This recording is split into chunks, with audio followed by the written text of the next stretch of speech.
श्री प्रभाकर गजाननराव अपस्तंभ गुरु विरचित श्रीमद भागवत महापुराणाचे साकल्य निरूपण. दिवस 49. दशमस्कंध. यस्यानन मकर कुंडल चारुकर्ण भ्राजत कपोल सुभगम स विलासहासम नित्योत्सवम न ततुर्पूर द्रशिभी पिबंत्यो नार्या नराश्च मुदिता कुपिता निमेश्च.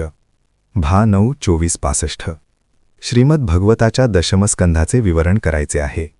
9व्या स्कंधातील शेवटच्या अध्यायातील हा श्लोक मला सगळे भागवत कथासार सांगून गेला. या श्लोकाचा अर्थ सरळ आहे. ज्याच्या सुंदर कानातील मकराच्या आकाराची चमकदार कर्णकुंडले गानावर शोभत आहेत, ज्याचे विलासपूर्ण हास्य बघणाऱ्याच्या आनंदाला उधाण आणीत आहे, अशा त्या परमप्रेमी भगवंताचे मुखकमल पाहूनही पाहतच राहावे असे वाटते. नरनारींची तृप्तीच होत नाही.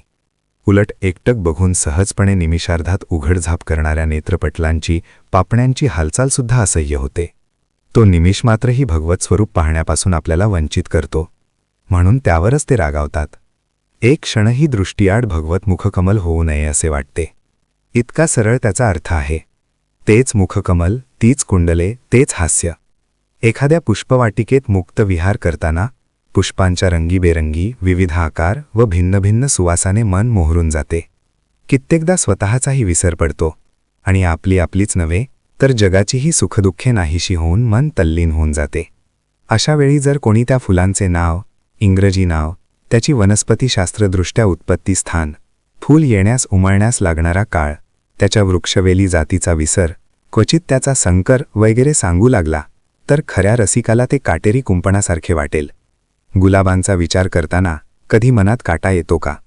त्याचप्रमाणे भगवत दर्शनात आकंठ बुडालेल्या मनाला वेळाची परिगणना कळणारच नाही. ती कितींदाही पाहिले तरी नित्य नूतनच भासणार. कृष्णकथेमध्ये बाललीला आहेत, व्याललीलाही आहेत, रासलीला आहेत, तशा आभासलीलाही आहेत. त्या सर्व लीलांना, कथांना तत्वाधार तर आहेच, पण तत्वांचं चिंतन कथांचा चित्तभंग करतील. नवीनच चालायला शिकणारे बाळ पाऊल कसे टाकते, कितव्या महिन्यात चालते, पायात अंतर किती ठेवते वगैरेचा विचार करील तर तिला बालकांच्या पदन्यासात मिळणारा आनंद आणि स्वतःच्या जीवनाची इति कर्तव्यता उपभोगण्यास मिळणार नाही.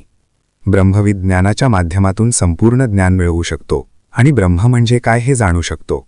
पण भक्त त्याच्या भक्तीने जेव्हा ब्रह्म जाणतो तेव्हा तो देवापासून विभक्तच नसतो, तो ब्रह्मरूप होतो. त्यामुळे ब्रह्म जाणण्याचा वेगळा अनुभव तो शब्दज्ञानाने देऊ शकत नाही.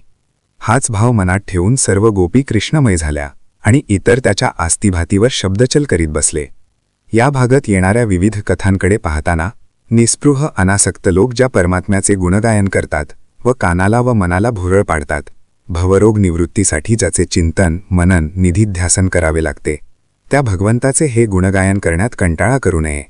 इथे तोचतोपणाचा आरोपही करू नये. असे करणारा खरोखरीच मुक्त होतो. मुक्ती ही मनाचीच करावी. आत्मा मुक्तच आहे. प्रापंचिक शारीरिक आसक्तीतून निवृत्त झाल्याशिवाय हे तन्मन कठीण आहे. म्हणूनच परीक्षिताने सर्वसंग परित्याग करून श्री शुकाचार्यांकडून कृष्णकथामृत पान केले. श्री शुकाचार्यांनीही बुद्धीवर नियंत्रण, मनावर नियंत्रण करणाऱ्या कथांचे निरूपण करून परीक्षिताची मनोभूमी भगवत कथा सेवनासाठी सुपाच्य केली.